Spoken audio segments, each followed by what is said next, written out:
প্রায় এক দশক আগে ডিজিটাল বাংলাদেশ করার স্বপ্ন বাস্তবায়িত করতে তথ্য প্রযুক্তি খাতে দক্ষ জনশক্তি ও কর্মসংস্থান তৈরির লক্ষ্যে ১২ জেলায় হাইটেক পার্ক নির্মাণের উদ্যোগ নিয়েছিল শেখ হাসিনার সরকার। কিন্তু আওয়ামী লীগের টানা ১.৫ দশকের শাসনে সেই স্বপ্ন বাস্তবায়নের বদলে হয়েছে দীর্ঘসূত্রতা।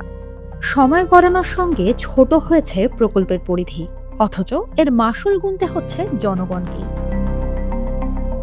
চট্টগ্রাম, কুমিল্লা, কক্সবাজার ও সিলেট থেকে প্রকল্প গুটিয়ে নেওয়া হচ্ছে। এক দশকে এসব জেলায় কাজ এগিয়েছে ১%-এরও কম। খরচ হয়েছে ৫ থেকে ৭ কোটি টাকা। ৪ জেলা বাদ দিয়েও বাড়ছে ব্যয় আরও ৮৮৩ কোটি টাকা। সেই সঙ্গে প্রকল্পের মেয়াদও বাড়ানোর প্রস্তাব করা হয়েছে ২০২৮ সালের ডিসেম্বর পর্যন্ত। ২০১৭ সালে ১,৭৯৬ কোটি টাকা ব্যয়ে ১২ জেলায় হাইটেক পার্ক নির্মাণের প্রকল্প অনুমোদন হয়।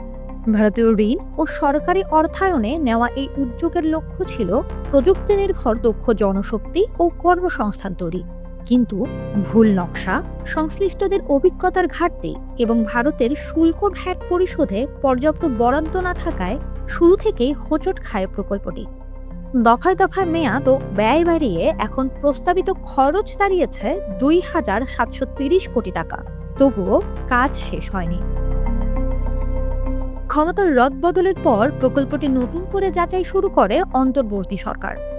অর্থনৈতিক সম্পর্ক বিভাগ, ভারতীয় হাই কমিশন, ভারতীয় ঠিকাদারি প্রতিষ্ঠান, এক্সিম ব্যাংক অব ইন্ডিয়া এবং তথ্য ও যোগাযোগ প্রযুক্তি বিভাগের পর্যালোচনায় দেখা যায় চট্টগ্রাম, কুমিল্লা, কক্সবাজার ও সিলেটে এক দশকেও অগ্রগতি ১%-এর কম। ফলে ৪ জেলা বাদ দেওয়ার সিদ্ধান্ত হয়। প্রকল্পের সামগ্রিক অগ্রগতিও হতাশাজনক। ১০ বছরে কাজ হয়েছে মাত্র ৪০%। এদিকে মেয়াদ ২০২৮ সালের ডিসেম্বর পর্যন্ত বাড়িয়ে প্রকল্পের ব্যয় ২,৭৩০ কোটি টাকা করার প্রস্তাব দিয়েছে হাইটেক পার্ক কর্তৃপক্ষ। পরিকল্পনা কমিশনের এক কর্মকর্তা অভিযোগ করেছেন, অনেক সময় পিইসি সভা শুধু আনুষ্ঠানিকতা হয়ে দাঁড়ায়। প্রকল্পের সিদ্ধান্ত আগেই সেট আপ করা থাকে। প্রকল্পের নথি বিশ্লেষণে দেখা যায়, নির্মাণ সামগ্রী আমদানিতে কাস্টম শুল্ক, ভ্যাট ও আয়কর পরিশোধের জন্য পর্যাপ্ত বরাদ্দ না থাকায় বাড়ছে সরকারের ব্যয়। এর সঙ্গে Ansar barrack, sewerage treatment plant, underground tank ও সীমানা প্রাচীর সহ নতুন কাজ যুক্ত হয়েছে। ফলে সংশোধিত প্রকল্পে বাড়তি অর্থের প্রয়োজন হচ্ছে। এ প্রকল্পে এই পর্যন্ত উপসচিব মোহাম্মদ রফিকুল ইসলাম সহ মোট ৭ জন প্রকল্প পরিচালক পিডি দায়িত্ব পালন করেছেন। অর্থাৎ ১০ বছরে ৭ বার প্রকল্প পরিচালক বদল হয়েছে। প্রকল্প পরিচালক মোহাম্মদ রফিকুল ইসলাম জাতীয় অর্থনীতিকে বলেন, বাস্তবায়ন সর্বনিম্ন হওয়ায় মন্ত্রণালয় ও সরকারের বিভিন্ন পর্যায়ে আলোচনার ভিত্তিতে এসব জেলা বাদ দেওয়ার সুপারিশ করা হয়েছে। এসব জেলায় বাস্তবায়নে এ পর্যন্ত ৫ থেকে ৭ কোটি টাকা ব্যয় হয়েছে।